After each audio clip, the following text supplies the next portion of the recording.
الحمدللہ رب العالمین والصلاة والسلام علی خاتم النبیین اما بعد فاعوذ باللہ من الشیطان الرجیم بسم اللہ الرحمن الرحیم الصلاة والسلام علیک یا رسول اللہ الصلاة والسلام علیک یا حبیب اللہ الصلاة والسلام علیک یا نبی اللہ وعلا آلک واصحابک یا نور اللہ۔ پیارے پیارے اسلامی بھائیوں، مدنی چینل کے ناظرین، پروگرام ہے رضائے الہی۔ اللہ پاک کے پیارے پیارے آخری نبی محمد عربی صلی اللہ علیہ وآلہ وسلم نے ارشاد فرمایا، جس نے مجھ پر 10 مرتبہ صبح اور 10 مرتبہ شام درود پاک بھیجا، اسے قیامت کے دن میری شفاعت ملے گی۔ صلو علی الحبیب صلی اللہ تعالی علی محمد صلی اللہ علیہ وآلہ وسلم۔ حضرت انس بن مالک رضی اللہ تعالی عنہ صحابی رسول ہیں، پیارے آقا صلی اللہ علیہ وآلہ وسلم کے خادم خاص ہیں۔ ایک عرصہ تک انہوں نے نبی پاک صلی اللہ علیہ وآلہ وسلم کی خدمت کی، حضور کی خدمت میں یہ رہے، تقریباً 10 سال تک پیارے آقا صلی اللہ علیہ وآلہ وسلم کی خدمت کرتے رہے۔ ان سالوں میں آپ فرماتے ہیں کہ ایک بار بھی ایسا نہیں ہوا کہ جب میرے آقا صلی اللہ علیہ وسلم نے مجھ سے فرمایا ہو، اے انس یہ کام کیوں کیا، اور کبھی یہ بھی نہیں فرمایا کہ یہ کام کیوں نہیں کیا۔ اللہ اکبر۔ مزید فرماتے ہیں کہ اگر کبھی مجھ سے کوئی نقصان ہو جاتا، یعنی کوئی برتن گر جاتا، برتن ٹوٹ جاتا، اس پر اگر گھر والے مجھے کچھ کہتے تو میرے آقا صلی اللہ علیہ وسلم فرماتے فَإِنَّهُ لَوْ قُضِيَ شَيْءٌ لَكَانَ، اگر کچھ اور مقدر ہوتا تو وہ ہو جاتا۔ سبحان اللہ۔ پیارے پیارے اسلامی بھائیوں، یہ واقعہ جو ہم نے سنا ہے، یہ کتنا کمال کا میرے آقا صلی اللہ علیہ وآلہ وسلم کی سیرت مبارکہ کا واقعہ ہے کہ نبی پاک صلی اللہ علیہ وآلہ وسلم کی خدمت میں رہنے والا ایک خادم ہے، 10 سال تک حضور کی خدمت میں رہے، لیکن کبھی میرے آقا صلی اللہ علیہ وسلم نے ان سے یہ نہیں فرمایا اے انس تم نے یہ کام کیوں کیا ہے، اور نہ ہی کبھی یہ فرمایا تم نے یہ کام کیوں نہیں کیا۔ سبحان اللہ۔ یہ درس ہے پیارے اسلامی بھائیوں ہمارے لیے کہ ہم اپنے گھر کے ماحول کو کیسے بہتر کر سکتے ہیں، لیکن جب ہم اپنے معاشرے میں نظر دوڑاتے ہیں تو ہمیں اس کے بالکل برعکس ملتا ہے۔ اگر بچے سے کچھ غلطی ہو جائے، کوئی برتن ٹوٹ جائے، تو اب والدین کا ریئیکشن کیا ہوتا ہے؟ غصے سے کس قدر ڈانٹا جاتا ہے۔ اگر چائے غلطی سے کپڑوں پہ گر گئی ہے، کپڑے گندے ہو گئے ہیں، اور پورا فنکشن یوں کہیں کہ خراب ہو چکا ہے، اب غصے میں کیا کیفیت ہوگی، کیا مارا جائے گا، کیا ڈانٹا جائے گا، الامان۔ اسی طرح زوجہ سے غلطی ہو جائے، کھانا بناتے ہوئے غلطی ہو جائے، نمک زیادہ ہو گیا، کپڑے پریس کر رہی تھی، کپڑے جل گئے، اچھا دھونے میں اگر کپڑے کوئی رہ گئے، کوئی داغ لگا رہ گیا، اب اس پر زوجہ کی کلاس لی جاتی ہے، اسے ڈانٹا جاتا ہے۔ چھوٹے بھائی نے کوئی غلطی کر دی، موٹر سائیکل گر گئی، چھوٹا موٹا نقصان ہو گیا، بچے کو دکان پر بھیجا تھا، اس نے پیسے گرا دیے۔ بہت سی مثالیں پیارے پیارے اسلامی بھائیوں مدنی چینل کے ناظرین ہمیں ملیں گی روزمرہ معاشرے میں جو ہم دیکھتے ہیں۔ اب اس کے بدلے میں ہمارا انداز کیا ہوتا ہے؟ کیا ہم معاف کر دیتے ہیں؟ کیا ہم درگزر سے کام لیتے ہیں؟ کیا ہم چھوڑ دیتے ہیں؟ یا ہمارا انداز غصے والا ہوتا ہے، ڈانٹنے والا ہوتا ہے، مارنے والا ہوتا ہے؟ کیا مارنے سے کپڑے صاف ہو جائیں گے؟ کیا ڈانٹ دینے سے، غصہ کرنے سے اور مار دینے سے کیا ہمارا نقصان اس کی تلافی ہو جائے گی؟ کیا جو کھانے میں نمک زیادہ ہوا تھا وہ نمک کم ہو جائے گا؟ ایسا نہیں ہوگا۔ پیارے اسلامی بھائیوں، ہمیں یہ چند ایک مثالیں بیان کرنے کا مقصد یہ ہے کہ ہمیں تو صبر کرنا ہے۔ مشکلات آ جائیں، پریشانی آ جائے، اچانک کوئی مصیبت آ گئی ہے، ہمیں صبر کرنا ہے۔ اب دیکھیں، اب جا رہے ہیں کہیں اور کسی کا کندھا ٹکرا گیا ہے، اب کندھا ٹکرایا ہے، اب اس پر بھی لڑائی جھگڑا شروع ہو جاتا ہے، کسی کے پاؤں کے اوپر پاؤں آ جائے، ایسی لڑائی شروع ہو جاتی ہے۔ اللہ کی پناہ، موٹر سائیکل اگر ٹکرا جائے، نقصان ہو جائے، تو اب اس پر بھی لڑائی جھگڑا شروع ہو جائے گا۔ گاڑی آپس میں لگ گئی ہے، کوئی نقصان ہو گیا ہے، ہم اس پر لڑائی جھگڑا شروع کرتے ہیں، غصے میں آ جاتے ہیں، بازو پر چڑھا لیں گے۔ ایک الفاظ آپ نے سنے ہوگے، ہم شریفوں کے ساتھ شریف ہیں، بدمعاشوں کے ساتھ بدمعاش ہیں۔ یہ کیسا عجیب سا جملہ ہے، ہم شریفوں کے ساتھ شریف اور بدمعاشوں کے ساتھ بدمعاش ہیں، حالانکہ ہم اپنی برائی ہی بیان کر رہے ہیں۔ یہ کوئی شرافت نہیں ہے۔ اصل تو شرافت کا پتہ ہی تب چلتا ہے کہ جب آپ کے پاس طاقت ہے بدلہ لینے کی، اب آپ معاف کرتے ہیں، اب آپ چھوڑتے ہیں، اب آپ درگزر سے کام لیتے ہیں، اب آپ انتقام نہیں لیتے، اب ہے آپ شریف۔ اب ہے یہ ہے حسن عمل، یہ ہے حسن اخلاق، یہ ہے بہترین کردار کہ آپ کے پاس طاقت دی، آپ بدلہ لے سکتے تھے، آپ نے معاف کر دیا، اللہ کے لیے معاف کیا، اللہ کے لیے چھوڑ دیا، برداشت کیا، اس تکلیف پر صبر کیا، اس نقصان پہ اپنے صبر کیا، بدلہ نہیں لیا، آپ نے منفی ریاکشن بھی نہیں دیے، یہ ہے صبر آپ کا۔ اللہ اکبر۔ پیارے اسلامی بھائیوں، ہم غور کریں، یہ جو چند ایک مثالیں ابھی بیان ہوئی ہیں، یہ ساری باتیں کیا ہیں؟ عدم برداشت ہے۔ برداشت ہمارے ہاں معاشرے میں ختم ہوتی چلی جا رہی ہے۔ ایک واقعہ بزرگان دین کا سنتے ہیں، انشاءاللہ جب ہم یہ واقعہ سنیں گے، اللہ نے چاہا تو اپنے اندر یہ جذبہ ضرور پیدا ہوگا۔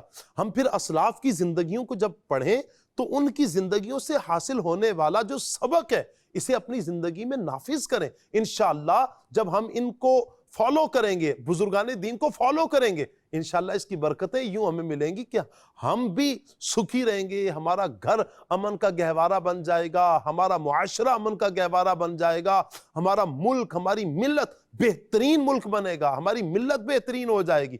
کب ہوگا؟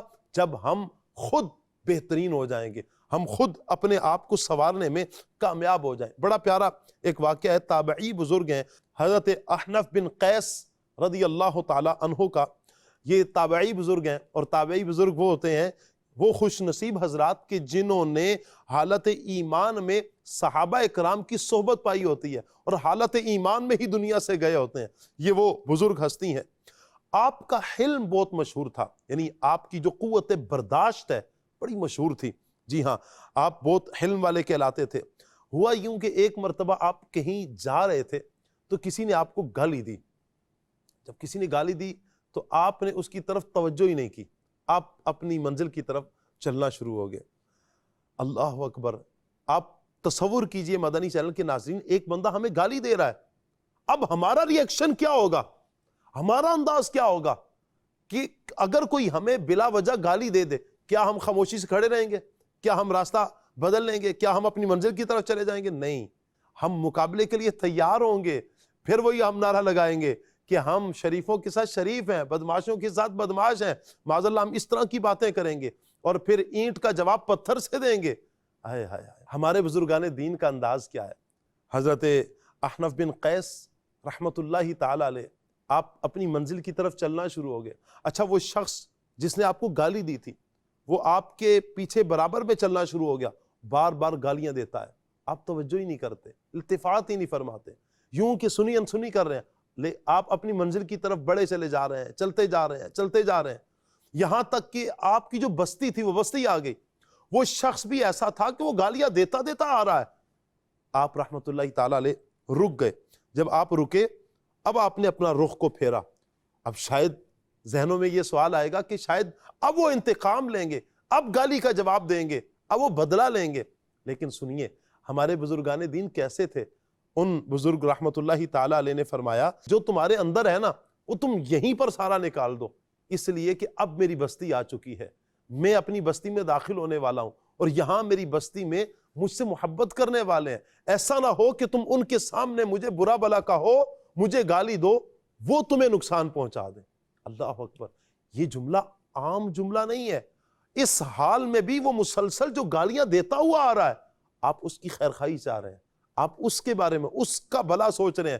کہا کہ دیکھو تم یہیں پر مجھے کچھ کہہ دو، برا بلا کہنا یہیں پر کہہ دو، بستی کے اندر مجھے کچھ نہیں کہنا۔ کیوں؟ بستی کے اندر کوئی چاہنے والا ہوگا، میں تو تمہیں کچھ نہیں کہوں گا، پورے راستے تمہیں کچھ نہیں کہا، اب بھی میں تمہاری ساری باتیں سن لوں گا، جو تم نے برا بلا کہنا ہے تم کہتے چلے جاؤ، میں کھڑا ہو کر یہیں پر سن لوں گا، بستی میں تم نہیں کہنا، تمہارا بھلا ہے، کہیں کوئی تمہیں نقصان نہ پہنچا دے۔ اللہ اکبر۔ جیسے ہی اس شخص نے آپ رحمت اللہ تعالیٰ علیہ کی یہ بات سنی، بڑا شرمندہ ہوا، شرم سے پانی پانی ہوا، اور وہ یوں واپس شرمندہ ہو کر چلا گیا کہ میں ان بزرگوں کے ساتھ یہ رویہ اپناتا رہا، میں انہیں برا بلا کہتا رہا۔ اب چاہتے تو یہ بدلہ لے سکتے تھے، گالی کا جواب گالی سے دے سکتے تھے، اب اپنی بستی میں جا چکے تھے، بستی کے قریب پہنچ چکے تھے، 4 بندوں کو بلا کے مروا سکتے تھے، کچھ بھی انتقامی کاروائی کی جا سکتی تھی، لیکن انہوں نے میرا بھلا سوچا ہے۔ پیارے اسلامی بھائیوں، یہ ہیں وہ ہستیاں کہ جنہوں نے صحابہ کرام کی صحبت پائی ہے، جنہوں نے صحابہ اکرام سے علم حاصل کیا ہے، جنہوں نے صحابہ اکرام سے یہ لیا ہے۔ اب سنیں، حضرت احنف بن قیس رحمت اللہ تعالی علیہ سے پوچھا گیا کہ یہ علم آپ نے کہاں سے سیکھا ہے، یہ اتنی بڑی برداشت یہ آپ کے اندر کیسے آ گئی؟ اب سنیے آپ کا جملہ کیا تھا۔ آپ فرماتے ہیں صحابی رسول حضرت احنف بن قیس رحمت اللہ تعالی علیہ سے پوچھا جاتا ہے کہ یہ اتنی برداشت، یہ علم، یہ قوت برداشت، یہ طاقت کہاں سے آپ کے پاس آ گئی؟ آپ بڑا پیارا جواب ارشاد فرماتے ہیں۔ آپ فرماتے ہیں کہ صحابی رسول قیس بن عاصم رضی اللہ تعالی عنہ کی صحبت کا فیضان ہے۔ کہا میں نے صحابی رسول سے یہ حاصل کیا ہے۔ وہ ان کا کیا واقعہ ہے؟ آپ نے ان کا حلم کا ایک واقعہ بیان کیا۔ آپ فرماتے ہیں کہ ایک مرتبہ میں نے انہیں دیکھا کہ آپ اپنے گھر کے باہر تشریف فرما ہیں، کھڑے ہیں، اور کچھ لوگ صحابی رسول کے ارد گرد جمع ہیں، یعنی حضرت قیس بن عاصم رضی اللہ تعالی عنہ کے ارد گرد جمع ہیں کچھ لوگ۔ آپ لوگوں سے گفتگو فرما رہے ہیں۔ اب سوچ سکتے ہیں پیارے پیارے مدنی چینل کے ناظرین کہ صحابی رسول گفتگو کر رہے ہیں، ان کی گفتگو کیا ہوگی؟ یقیناً اللہ پاک کا قرآن یا احادیث یا نیکی کی دعوت، دین کی کوئی بات ہی کر رہے ہوں گے، صحابہ کرام ہیں۔ اللہ اکبر۔ یوں آپ گفتگو فرما رہے تھے، اتنے میں کچھ لوگ آپ کے پاس آئے۔ لوگوں کی کیفیت یہ ہے کہ ان کے پاس ایک لاش ہے، میت ہے، اور دوسری طرف ایک شخص ہے جس کے ہاتھ بندھے ہوئے ہیں۔ لوگوں نے اب صحابی رسول سے کیا کہا؟ صحابی رسول سے کہا حضور یہ جو لاش ہے یہ کسی اور کی نہیں ہے، یہ آپ کے جوان بیٹے کی لاش ہے، اور یہ جس کے ہاتھ بندھے ہوئے ہیں یہ کوئی اور شخص نہیں ہے، آپ کا سگا بھتیجا ہے، آپ کے بیٹے کو قتل آپ کے بھتیجے نے کیا ہے۔ اب غور کریں پیارے اسلامی بھائیوں، ایک طرف جوان بیٹے کی لاش اور دوسری طرف بھتیجا ہے جو قاتل ہے، جس نے بیٹے کا قتل کیا ہے۔ اب غصہ کیسا ہونا چاہیے؟ اب انتقامی کاروائی کیسی ہونی چاہیے؟ اب کیا انداز ہونا چاہیے؟ سبحان اللہ، سبحان اللہ۔ حضرت احنف رضی اللہ تعالیٰ عنہ فرماتے ہیں حضرت قیس بن عاصم نے جب یہ بات سنی تو آپ کا حلم ایسا کمال کا تھا، قوت برداشت ایسی تھی کہ آپ اپنی جگہ سے اٹھے بھی نہیں۔ جو بات آپ لوگوں سے کر رہے تھے آپ نے وہی بات کو جاری رکھا، اور دوسری طرف رخ پھیرا تو اپنے دوسرے بیٹے سے فرمایا اپنے بھائی کے لیے تجہیز و تکفین کی تیاری کرو۔ پھر اپنے بھتیجے کی طرف رخ کیا، وہ بھتیجا کہ جس نے آپ کے جوان بیٹے کا قتل کیا تھا۔ آپ نے فرمایا اے بھتیجے تم سے بہت بڑا گناہ ہو گیا ہے، اس پر اللہ کی بارگاہ میں توبہ کرو، میں نے تمہیں معاف کر دیا ہے۔ بیٹے کا قتل کرنے والا قاتل، اس قاتل کو حضرت صحابی رسول قیس بن عاصم رضی اللہ تعالیٰ عنہ کیا کہہ رہے ہیں؟ کہا میں نے تمہیں اللہ کے لیے معاف کر دیا، البتہ مرنے والے کی ماں کو دیت دے کر راضی کر لو۔ حضرت احنف رضی اللہ تعالیٰ عنہ جو تابعی بزرگ ہیں، آپ کہتے ہیں صحابی رسول کا جب یہ واقعہ میرے سامنے پیش آیا، اس سے میں نے حلم کو سیکھ لیا، مجھے پتا چل گیا حلم کیا ہے، بردباری کیا ہے، یہ برداشت کیا ہے۔ اللہ اکبر۔ پیارے اسلامی بھائیوں، یہ انداز جو ہمیں اسلاف کی زندگیوں میں ملتے ہیں، یقیناً حلم، برداشت، یہ اللہ پاک کی بہت بڑی نعمت ہے، اور اللہ پاک سے دعا کرتے رہنا چاہیے کہ اللہ پاک ہمیں بھی یہ حلم کی سوغات عطا فرمائے، یہ نعمت اللہ پاک ہمیں بھی عطا فرمائے۔ اللہ پاک کے پیارے پیارے ناموں میں سے ایک نام حلیم ہے۔ جب اللہ پاک کی طرف اس کی نسبت کی جائے گی تو اس کا مطلب ہوگا گناہگاروں کو مہلت دینا، فوراً پکڑ نہ فرمانا۔ اب غور کریں پیارے اسلام بھائیو، کتنے لوگ ہیں جو گناہ کرتے ہیں، اللہ پاک کی کیسی کیسی معاذ اللہ نافرمانیاں کرتے ہیں۔ اللہ چاہے تو زمین پھٹ جائے، وہ سارے کے سارے زمین میں دھنس جائیں، اللہ چاہے تو آسمان سے پتھر برسا دے، اللہ چاہے تو آسمان سے آگ برسا دے، اللہ چاہے تو گناہگاروں کے چہروں کو بگاڑ دے، لیکن کیا ہے؟ اللہ پاک کرم فرمانے والا ہے، نہ ہاتھ ٹوٹتے ہیں، نہ پاؤں ٹوٹتے ہیں، نہ چہرے مسخ ہوتے ہیں، نہ زمین پھٹتی ہے، نہ زمین میں دھنستے ہیں، نہ آسمان سے پتھر آتے ہیں، نہ آگ آتی ہے۔ کیا مطلب؟ اللہ حلیم ہے، مہلت دیتا ہے گناہگاروں کو، وقت دیتا ہے کہ بندہ اللہ پاک کی طرف رجوع کر لے، توبہ کر لے، استغفار کر لے، اللہ تعالیٰ سے اپنا ٹوٹا ہوا رشتہ جوڑ لے، وہ معافی مانگ لے۔ اللہ اکبر۔ دیکھیے اللہ پاک حلم فرمانے والا ہے، مہلت عطا کرنے والا ہے۔ قرآن پاک میں اللہ پاک ارشاد فرماتا ہے وَرَبُّكَ الْغَفُورُ ذُو الرَّحْمَةِ لَوْ يُؤَاخِذُهُمْ بِمَا كَسَبُوا لَعَجَّلَ لَهُمُ الْعَذَابَ۔ ترجمہ کنز العرفان، اور تمہارا رب بڑا بخشنے والا رحمت والا ہے، اگر وہ لوگوں کو ان کے اعمال کی بنا پر پکڑ لیتا تو جلد ان پر عذاب بھیج دیتا۔ اللہ مہلت دینے والا ہے۔ تفسیر صراط الجنان میں ہے کہ اس آیت میں اللہ پاک کی رحمت اور مہلت کا بیان ہے۔ وہ بڑا بخشنے والا ہے۔ کروڑوں گناہ کرنے کے بعد اگر کوئی شخص اللہ پاک کی مغفرت کا دروازہ کھٹکھٹا دیتا ہے تو وہ رب اس کی بخشش فرما دیتا ہے۔ ساری زندگی گناہوں میں گزارنے کے باوجود اگر کوئی زندگی کے آخری لمحات میں اللہ کی بارگاہ میں رجوع کرتا ہے، توبہ کرتا ہے، تو اللہ پاک اس کے گناہوں کو معاف فرما دیتا ہے۔ یہ شان مغفرت بھی ہے اور شان رحمت بھی ہے، اور یہ شان رحمت میں داخل بھی ہے کہ اس نے مہلت دی ہوئی ہے اور عذاب دینے میں جلدی نہیں فرماتا، بلکہ کفر و گناہ کے باوجود لوگوں کو اس دنیا میں رزق عطا فرماتا ہے۔ یہ اللہ پاک کا حلم ہے۔ پیارے اسلامی بھائیوں، پتہ چلا اللہ پاک حلیم ہے، گناہگاروں کو مہلت عطا فرماتا ہے۔ یہ انبیاء کرام علیہم السلام کی بھی سنت ہے۔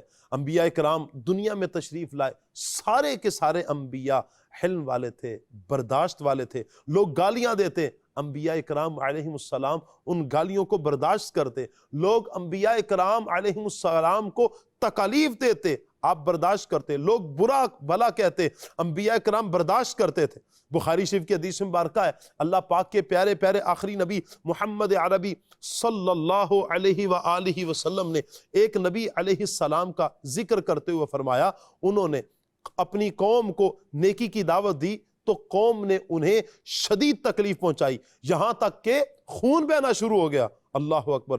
اب وہ اپنے چہرہ مبارک سے خون پہنچتے ہوئے کہہ رہے تھے، اے اللہ پاک میری قوم کو بخش دے، بے شک یہ نہیں جانتے۔ ہائے ہائے ہائے۔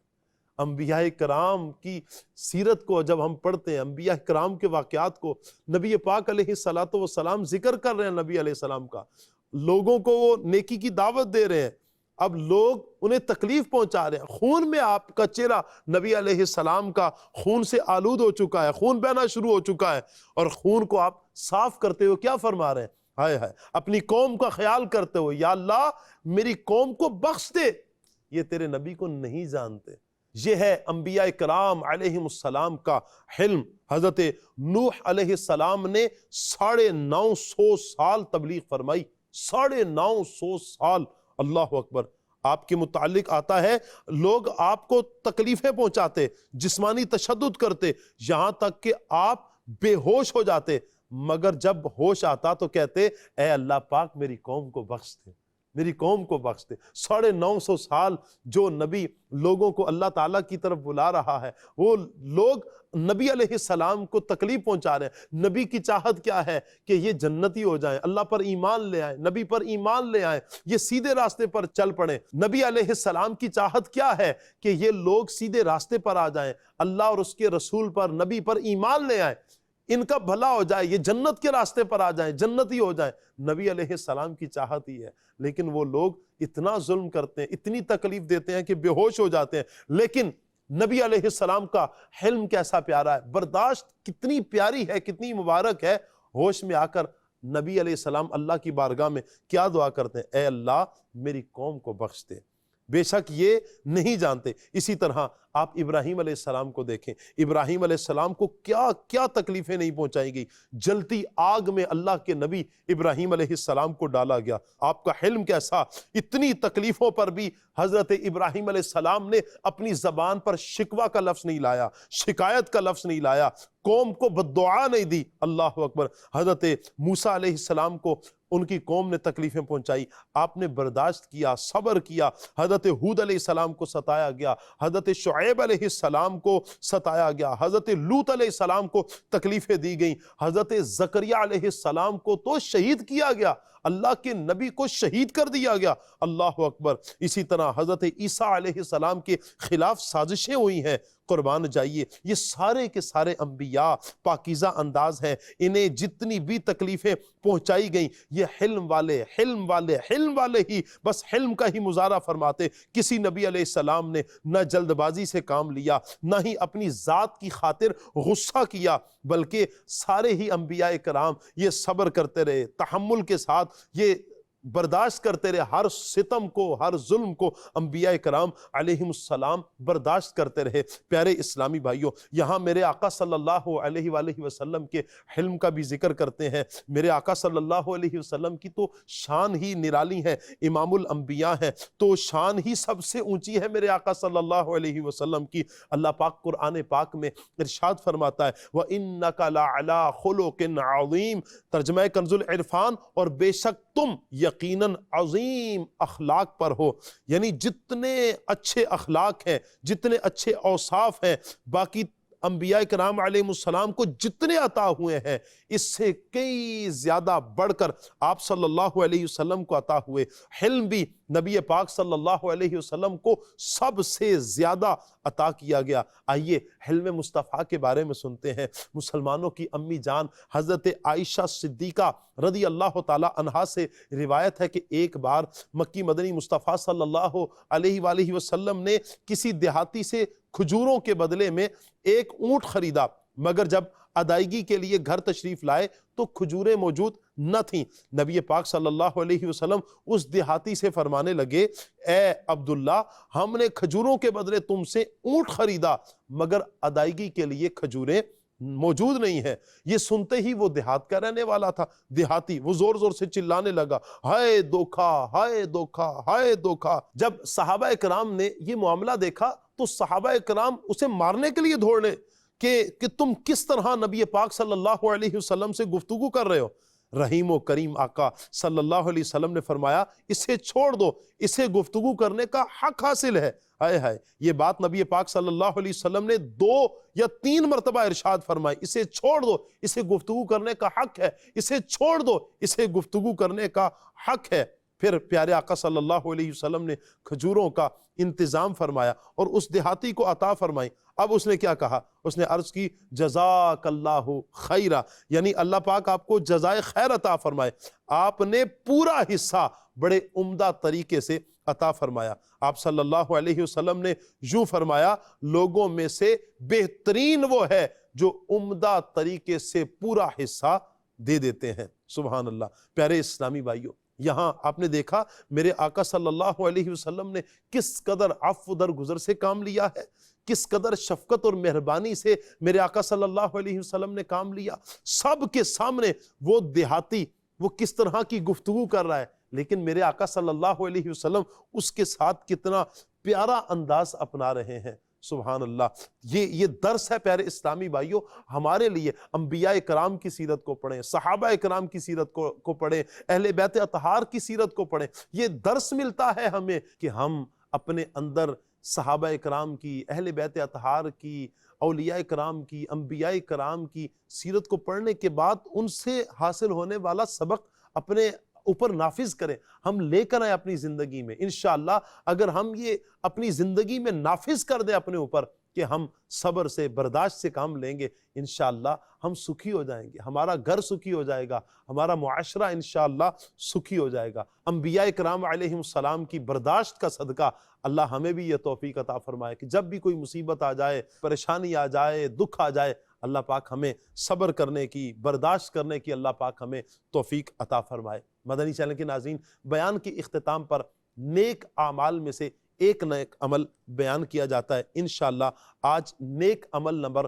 7 بیان کیا جائے گا۔ وہ کیا ہے؟ آئیے سنتے ہیں۔